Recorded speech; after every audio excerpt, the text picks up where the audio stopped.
Well, hello everyone. My name is Rick Passek, the FlyFish Fanatic, and welcome to my tying bench.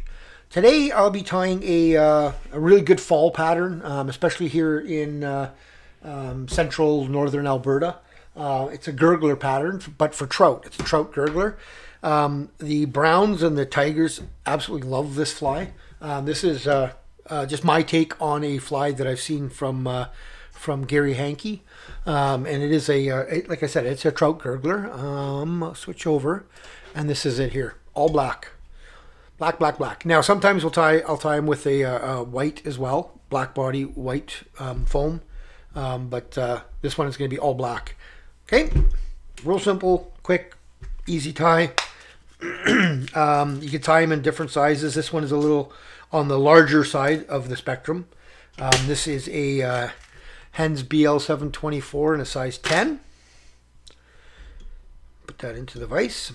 I'll be using some Semperfli Booby foam, and all I've done is I've taken one of the tubes and just cut it on an angle from corner to corner. See that? So, and then for the tail, I'll be using a little bit of dyed black fox, so like that for the tail, and then for the body, Semperfli straggle legs. You can use the micro straggle. You can use the you think it's called UV? Which one is it here? The ice straggle Chenille. You can use that one as well. I like this one. I like the longer fibers on it. And then I'm not going to be using the nano silk for this, because the nano silk has a tendency of wanting to cut the foam. And I don't have any black classic waxed with me, so I'm going to be using some of the UTC Ultra in black. So I'm just going to cover my hook about to a little bit past the tip, and I'm going to come back and I'm going to leave myself at least one eye behind to tie in the foam. Okay, so first thing, I'm going to take a little bit of fox. I'm going to find myself a nice piece of fox like that, and I'm going to cut it off. And then I'm going to want to get in there. So there's my fox, but you see all this underfur, all this fluffy stuff? I don't want that, so I'm just going to pull that out. I don't want that bulk, right? So I'm just pulling, see all that underfur that's coming out? Now, if you want to keep that stuff, it makes really good dubbing actually. So that's up to you if you want to, if you've got the capacity to keep it. I do have a few tins where I keep a few things, but it all depends. Now for these tips, you can stack it if you want, or you can just grab these really long ones, grab them, and then restack just by hand. So that lined up most of them. So now I'm going to want about the body length past, so about there. So I'm just going to take my scissors and just cut that off, nice and flush, and I'm going to tie in right, leaving, like I said, leaving a bit of a gap right behind the hook, behind the eye, leaving about a eye gap, and then I'm just going to come all the way back to where I was, under the tail, over the tail, under the tail, over the tail, and that's that. Okay, so there's my tail tied in. Now I'm going to grab a piece of that foam, and I want the fat end to the front, so I'm actually going to tie this in upside down, skinny end first. So that's how I'm going to tie it in. Make sure, actually I'm going to make sure my thread is flattened a bit, just so I don't cut it. Okay, I'm just, yeah, that'll be good. Just tie that right back to where my tail is. You want to get right back to where that tie-in point of the tail is. Otherwise, you leave yourself a little bit of a space back there. And I don't think it's a big deal, but it looks a little weird. So now I'm just going to make sure that all that is tied down nicely. Flatten my thread again. Okay, now I'm going to take my straggle legs. Make sure that's tied in nicely by the core. Bring that all the way back forward. Again, stopping about an eye back. I like putting in a half hitch here. There we go.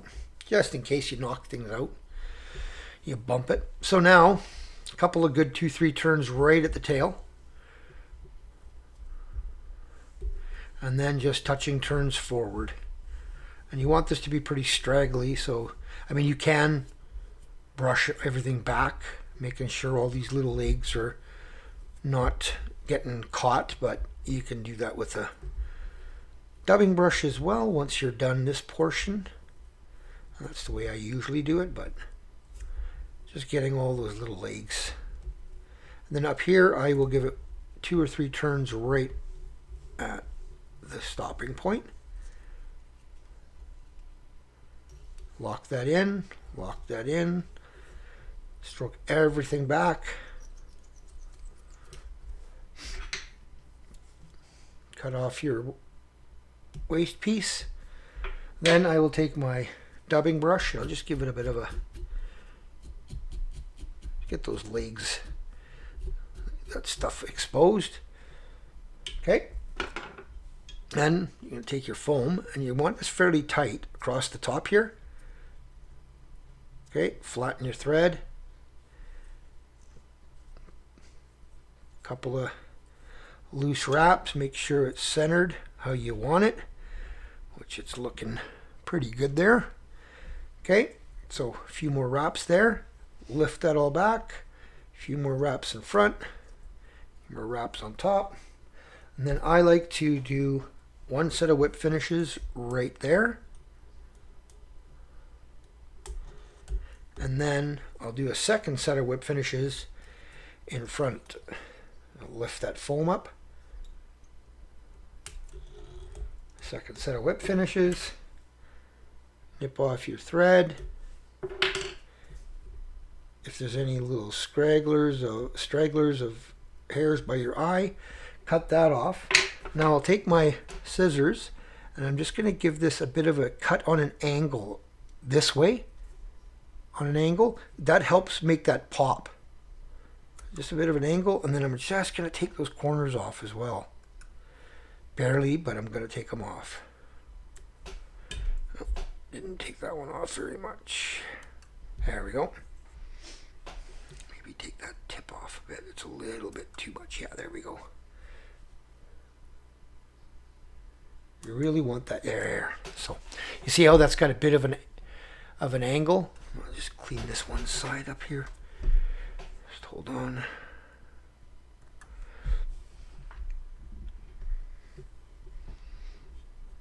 You just want a bit of an angle on both sides, and you want that front angle. You definitely want that front to be on a bit of an angle back. That really helps get that popping sound. And you definitely want that pop. You want to throw that out, let it sit for a few seconds, and then pop real hard, right? And then stop, let it sit.